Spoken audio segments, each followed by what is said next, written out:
दोस्तों, आपको ये जानकर हर्ष होगा कि मेरे जो है 200 सब्सक्राइबर हो गए हैं। आपका भरपूर समर्थन मुझे मिल रहा है और मैं इसी तरीके से नए नए वीडियो बनाता रहूं और आप लोगों का भरपूर सहयोग प्राप्त करता रहूं, यही मेरी आशा है।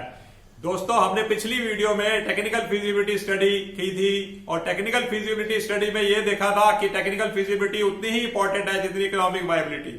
अगर टेक्निकल फिजिबिलिटी हम नहीं करते या नहीं है किसी भी प्रोडक्ट की, तो हम फेल हो सकते हैं और मिस्टेक्स कर सकते हैं।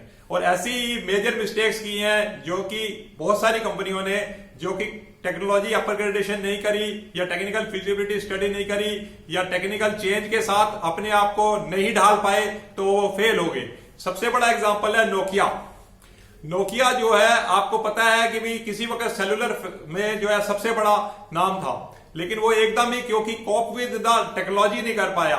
जब हमारे पास टच फैसिलिटी आई तो वो नहीं कर पाया कॉप, और वो जो है धीरे धीरे पिछड़ता चला गया। आज जो है नोकिया का कहीं पर भी निशान नहीं है और ये बहुत बड़ा फॉल हुआ। उसके बाद माइक्रोमैक्स जो इंडियन 2014 में 90% इंडियन जो प्रोडक्ट की, मतलब सेलुलर की इंडियन जो ब्रांड था वो 90% था, वो आज गिरकर 10% रह गया। इसी तरीके से बहुत सारे ब्रांड इंटेक्स, कार्बन और लावा आए और चले गए, क्योंकि वो या तो टेक्नोलॉजिकल अपग्रेडेशन नहीं कर पाए या जो है टेक्निकल मीट नहीं कर पाए टेक्नोलॉजी को, और अपने आप को कॉप विद नहीं कर पाए। और बहुत सारी रीजंस हैं, ये खाली एक टेक्नोलॉजी नहीं थी। जैसे चाइनीज इन्वेजन और चाइना के प्रोडक्ट्स जो है वो उनसे बहुत चीपर थे, या वो जो है वो ऐसा प्लेटफॉर्म नहीं दे पाए, तो इस वजह से वो कामयाब नहीं हो सके। उसके बाद में आपको ये बताना चाहूंगा कि टेक्निकल फिजिबिलिटी के जो मेन कंपोनेंट्स हैं वो हमें जरूर अपने ध्यान में रखने चाहिए। और खाली ये नहीं, बहुत सारी टेलीविजन कंपनियां, टेलीविस्टा, ओनिडा और टेस्ला, जो किसी वक्त नाम थे, दिग्गज थे, क्योंकि solid state technology, hybrid technology, उसके बाद एलसीडी, उसके बाद एलईडी, उस टेक्नोलॉजी को कॉपी नहीं कर पाए और वो नाम जो है मार्केट से बाहर हो गए। इसलिए अपने आप को जो भी व्यक्ति टेक्निकल अपग्रेड करता रहता है वही कामयाब हो सकता है। इस वजह से मैं आपको फिर बता रहा हूं कि टेक्निकल फिजिबिलिटी जो है उसकी स्टडी जरूरी है। कोई भी प्रोडक्ट के लिए आप जा रहे हैं मार्केट में या कोई भी ट्रेडिंग एक्टिविटी करना चाहते हैं, सबसे पहले टेक्निकल फिजिबिलिटी स्टडी करिए। बहुत सारी ट्रेडिंग कंपनियां भी फेल हुई, जिसमें बिग एप्पल और बिग बाजार का नाम आपके सामने है, और 9 to 7 ऐसे कई स्टोर आए जो आकर चले गए और नहीं कामयाब हो सके। तो बेसिकली क्या है, टेक्निकल फिजिबिलिटी में हमें यह देखना है कि भाई जो बेसिकली 3 कंपोनेंट, एक रिप्लेसमेंट कॉस्ट, दूसरा कि भाई बेसिकली ऑब्सोलेंस, क्योंकि टेक्नोलॉजी वक्त के साथ ऑब्सोलीट हो जाती है तो हमें अपने आप को चेंज करना है, और तीसरा जो सबसे इंपॉर्टेंट काम है टेक्निकल अपग्रेडेशन, हर वक्त अपग्रेड करना रहना है अपने आप को और ऐसा प्लेटफॉर्म डेवलप करते रहना है। दूसरी, अब उसके बाद क्या है कि टेक्नोलॉजी को कैसे सर्वाइव करे, तो 3 चीजें हैं। सबसे पहला है क्वालिटी।